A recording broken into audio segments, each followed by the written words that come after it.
चलिए आज हम कक्षा 8 कार्यपत्रक 20 विषय हिंदी और हमारी जो तिथि है वो 3/12/2020। तो आज हम कहानी पढ़ने जा रहे हैं जिसका नाम है जहाँ पहिया है। यानी पहिया आप समझ गए होंगे, जैसे साइकिल का, मोटरसाइकिल का, कार का, उसके बारे में अपनी जो कहानी है आज की उस पे है। तो शुरू करते हैं हम। फातिमा एक माध्यम स्कूल में पढ़ाती है। यानी फातिमा कौन है?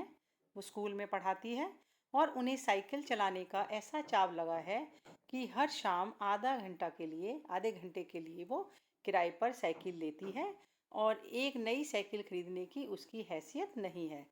हैसियत यानी कि उसके पास पैसे नहीं हैं वो जिससे खरीद सके, तो इसलिए वो किराए पे लेती है। फातिमा ने बताया कि साइकिल चलाने में एक किसी पर निर्भर नहीं रहना पड़ता। मैं कभी इसे नहीं छोड़ूंगी। यानी कि साइकिल चलाने से हम एक दूसरे पर निर्भर नहीं रहते, क्योंकि साइकिल चलाने से एक ख़ास तरह की आज़ादी होती है और हमें किसी का इंतज़ार नहीं करना पड़ता। हम अपने काम अपने आप कर सकते हैं। तो जमीला, फातिमा और उनकी मित्र अवकन्नी, इन सब की उम्र 20 वर्ष के आसपास है और इन्होंने अपने समुदाय की अनेक युवतियों को साइकिल चलाना भी सिखाया है। तो हम इस चित्र में देख रहे हैं कि वो साइकिल चला रही है लड़की एक। तो जिस जिले में साइकिल की धूम मची हुई है उनकी इसकी प्रशंसकों में है महिला खेतीहर मजदूर, पत्थर खदानों में मजदूरी करने वाली औरतें और गांव में करने वाली नर्सें।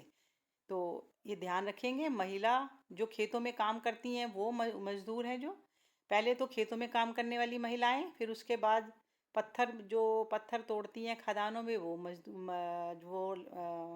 औरतें, और इसके बाद और गांव में काम करने वाली नर्सें। बालवाड़ी और आंगनवाड़ी कार्यकर्ता, बेशकीमती पत्थरों को तराशने में लगी औरतें और स्कूल की अध्यापिकाएं भी साइकिल का जमकर इस्तेमाल कर रही हैं।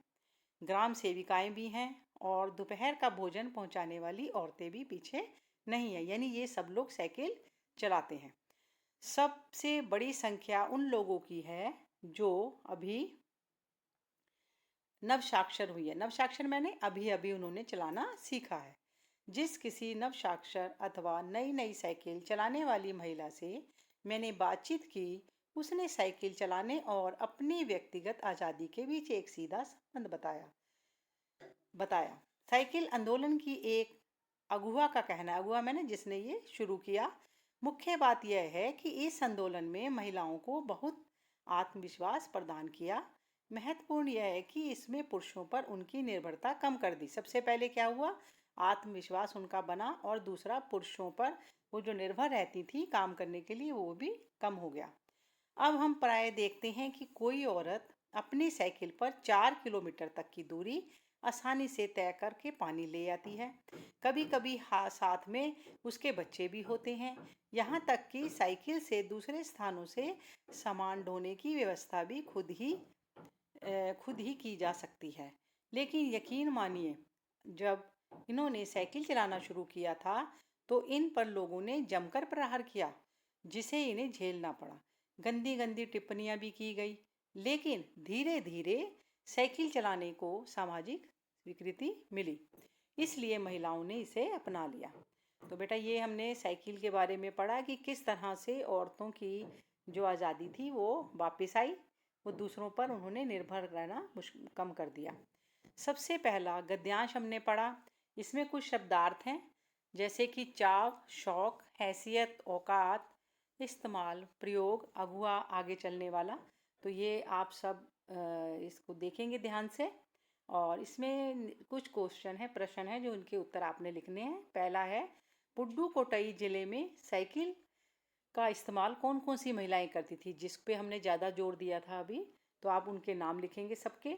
दूसरा, आपके अनुसार महिलाओं ने साइकिल चलाने और अपनी व्यक्तिगत आज़ादी के बीच का एक सीधा संबंध क्या बताया होगा।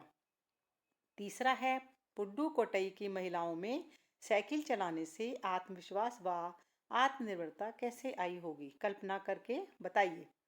चौथा, ग्रामीण महिलाओं के लिए साइकिल आंदोलन शुरू करने से पहले क्या क्या बाधाएं आई होंगी, सोचकर लिखिए।